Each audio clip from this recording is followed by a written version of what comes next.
또 연예계는 싱글 데드들도 상당히 많은데 하정편에 먼저 네. 김성수 씨.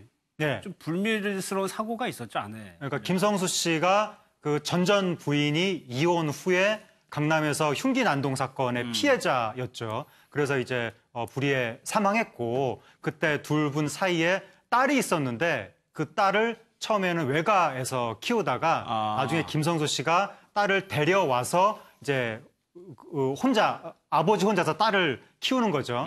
그러면서 딸을 키우는 모습이 그동안 공개가 안 됐었는데 딸 모습만 과거에 잠깐 무한도전에 잠깐 나왔었는데 요번에 이제 아버지가 생활하는 모습을 보여주는 관찰 예능에 출연을 결정하면서 딸과 김성수 씨의 모습이 나왔고 김성수 씨가 보통 왜 집안에서 양육자들이 하는 역할들 뭐 아이한테 뭐 저 준비물 챙겨주고 빨래해주고 밥해주고 뭐 씻는 거 이렇게 봐주고 이런 모습들을 김성수 씨가 약간 좀 악동 이미지 약간 좀 노는 거 좋아하는 이미지 그런 게 많아서 과연 얼마나 양육자의 역할을 하겠느냐라고 사람들이 생각을 했었는데 거의 뭐 일반적인 아버지 어머니의 모습을 다 합쳐놓은 그 역할을 집안에서 하고 있는 게 방송이 됐습니다.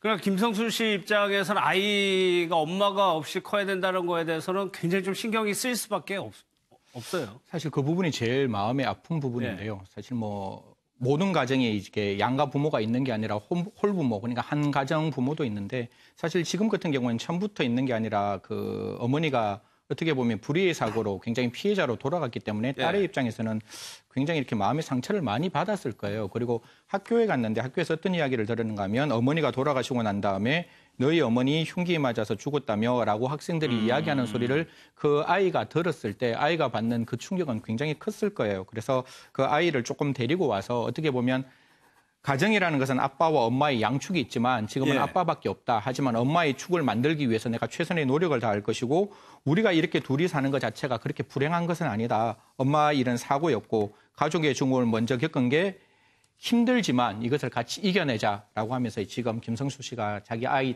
딸 이름 혜빈이 공교롭게 저희 딸 이름하고 똑같은데요. 지금 굉장히 열심히 그리고 어떻게 보면 굉장히 행복한 모습을 찾아가는 그런 어떤 그 길이라고 생각을 합니다. 그러니까 김성수 씨 말처럼 이거는 그야말로 사고였고 그렇죠. 연예인이기 때문에 어쩔 수 없이 가족끼리 딸하고 이겨낼 수밖에 없는 문제예요. 그러니까요. 그러니까 아이가 받았을 상처를 생각하면 아빠 마음에서 얼마나 가슴이 아프겠습니까? 그 어린 아이가 친구들한테 그런 소리를 들었을 때 그 충격이라고 하는 것은 너희 엄마가 그렇게 뭐 흉기의 사고로 이렇게 사망하게 됐다는 얘기를 들어서 얼마나 가슴이 아팠겠어요.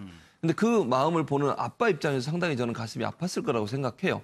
그리고 이제 그래서 아빠는 그렇게 얘기하는 거죠. 이건 사고이고 우리 둘도 충분히 행복할 수 있고 누구나 죽는 거지만 엄마는 불행한 사고 때문에 먼저 돌아가셨지만 이렇게 얘기하는 거예요. 그러니까 사람은 누구나 죽는 거잖아요. 뭐 좀 먼저 겪은 거죠, 사실. 불행한 사고 때문에. 그러니까 그 아이에게 우리가 둘이 잘 사는 모습이 결국 엄마한테도 엄마가 하늘에서도 행복해질 수 있는 하나의 방법이다라는 부분을 얘기하면서 아이와 아픔을 공유하고 같이 치유하는 장면을 보여줬다는 점은 참 잘했다고 저는 생각해요. 또 김성수 씨가 저렇게 아이도 참 성숙하다고 저는 생각하거든요. 이번에 출연을 결정한 계기 중에 아이가 그런 얘기를 했대요. 왜 그러면 이 관찰 예능에 출연하려고 하느냐. 왜냐면 관찰 예능이면 다 모든 걸 보여줘야 되잖아요. 그렇죠. 근데 아이가 아빠 때문에 했다는 거예요. 잘 아시는 것처럼 이제 김성수 씨가 많이 방송을 많이 하지 않고 수입도 많이 이제 뭐 어려운 부분이 있다고 얘기한 적도 있었거든요. 근데 어쨌든 저 프로그램에 나오게 되면 또 연예계 활동을 할 수 있는 기회를 또 갖지 않겠습니까? 딸 입장에서는 아빠를 보고 있으면 아빠에 대한 안타까운 마음도 있었을 것이고 아빠가 예전에 연예인으로서 잘 나갔는데 지금 이제 활동을 별로 안 하시니까 그런 부분을 아이 입장에서 또 도와주려는 마음도 있고 이런 모습을 보면서 이 두 사람이 서로가 서로에 대한 배려와 사랑이 깊다. 그러니까 어머니의 희생 때문에 가슴 아픈 상처는 있지만 그 상처를 서로가 서로를 위해서 더 따뜻하게 사랑해주고 안아주는 마음으로 풀어간다고 하는 점에서는 우리가 긍정적으로 볼 수 있는 부분이 있지 않나 하는 생각이 듭니다. 그러니까 하정표는 쿨이 당시에 한참 잘 나갈 때 돈을 많이 벌었잖아요. 예, 쿨 우리나라 최고의 스타 중에 한 팀이었고 김성수 씨 말에 따르면 정말 잘 나갈 때는 하루에 1억 원까지도 하루 1억 원까지도 벌어봤다고 하는데 행사 출연료가 한 2천만 원 정도 됐었다고 하니까 가수들 잘 나갈 때는 행사를 하루에 5번씩도 하고 하니까 2천만 원 행사 5번 하면 1억이 되는 거죠. 그런데 그 돈을 어떻게 뭐 투자를 잘못했는지 다 날린 것 같습니다. 그래서 과거 아이가 외가에 있었을 당시에 한 6년쯤, 7년쯤 전에 그때 김성수 씨가 정말 생활이 어려워서 완전히 생활고를 겪어가지고 예. 도저히 아이를 데려올 수 없는 상황이었는데 예.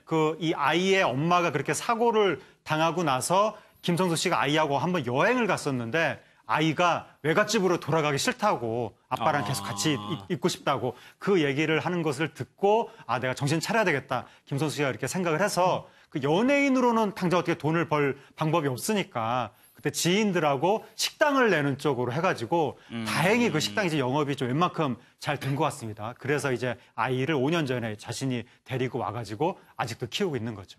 근데 김남국 씨 아내 네. 산소를 안 가봤다는 게 무슨 얘기예요? 그만큼 힘들어서 그런가요? 이제 좀 고민을 하고 있는 것 같습니다. 딸을 키우는 데 있어서 어머니의 역할과 아버지의 역할 두 가지가 있다고 하는데 딸 같은 경우에는 어버이날에 이제 김성춘 씨한테 편지를 보내면서 엄마 산소에 좀 찾아가가지고 내가 이만큼 컸다라는 걸 큰 모습을 엄마한테 보여주고 싶다라고 했는데 이 김성수 씨 같은 경우에는 지금도 그 당시에 이 사고로 이제 아내를 잃은 것에 대해서 마음이 아파가지고 낮에 이제 막 이렇게 돌아다니는 것 자체가 힘들다고 이렇게 방송에 나와서 토로한 적이 있었거든요. 그래서 그 부분에 대한 좀 고민이 있는 것으로 보이고요. 그래서 이제 김성수 씨가 언제 한번 이제 너도 다 크고 그랬으니까 언제 한번 시간을 잡아가지고 엄마 산소에 한번 좀 찾아가 보자라고 이야기를 했는데 2012년에 있었던 일이면 그냥 우리가 생각했을 때 시청자들이 봤을 때에는 정말 오랜 시간이 지났으니까 다 잊었을 것 같은데도 불구하고 또 당사자에게는 그게 큰 고통으로 여전한 것 같다는 생각이 듭니다. 알겠습니다.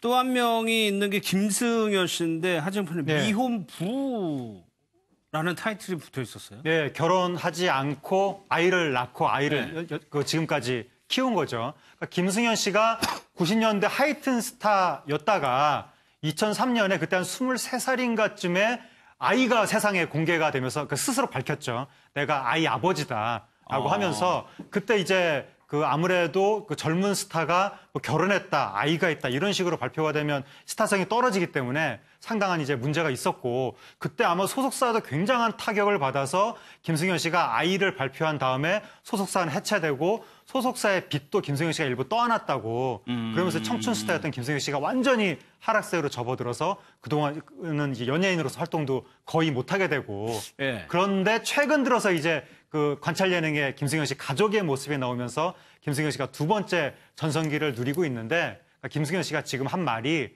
과거에 아이의 존재를 기자들이 알게 됐을 때 부모님들이 우리가 낳은 자식으로 밝히자.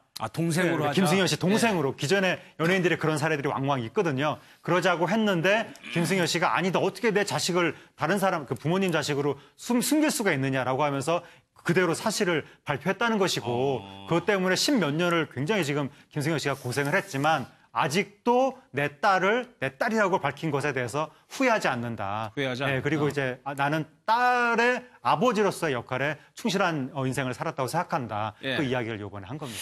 그러니까 세태가 사회 문화가 지금도 글쎄요. 지금 밝혀졌다면 지금도 좀 거부하는 여론이 있을 수도 있겠죠. 그럴 수 있죠. 근데 지금은 많이 그래도 좋아졌어요. 예전보다는. 예전에 이제 김승현 씨가 한참 활동할 때 이런 모습, 이런 태도가 나오면 방송 출연이 거의 안 돼요. 그러니까 방송국에서 이런 것 자체를 허용을 안 하죠. 지금이야말로 한부모 가정들이 많고 이혼율도 높아졌기 때문에 그게 별 문제가 안 되는 상황이 됐지만 김승현 씨가 한참 잘 나갈 때만 해도 그때는 상당히 이런 것이 밝혀지는 순간 방송에 퇴출될 수밖에 없는 구조였거든요. 그러니까 방송이 이렇게 많지도 않았고 그 당시에는. 그러니까 1990년대 사실은 이제 하이틴 스타로 처음 나왔기 때문에 그 당시에 엄청난 인기를 누렸잖아요. 저 김승현 씨가. 네. 그런데 갑자기 어쨌든 미혼 부가 됐다. 딸이 있다. 이런 얘기가 나오게 되면서 김승현 씨가 이제 방송도 못하게 되고 기획사도 해체되는 그런 어려움을 겪게 됐는데 우리 사회가 이제는 바뀌어서 그런 부분에 좀 용납할 수 있었지만 그 당시만 해도 저걸 밝힌다는 것은 대단한 용기예요. 그러니까 김승현 씨가 저런 결정을 했다는 것 자체도 저는 박수를 쳐줘야 되는 부분이라고 생각하거든요.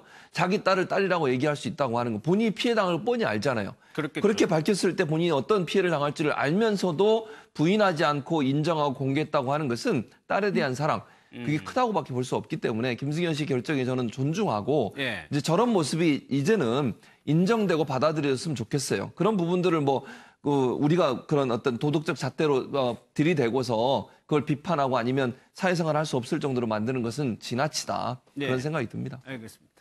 오늘 준비한 내용은 여기까지입니다. 마무리하겠습니다.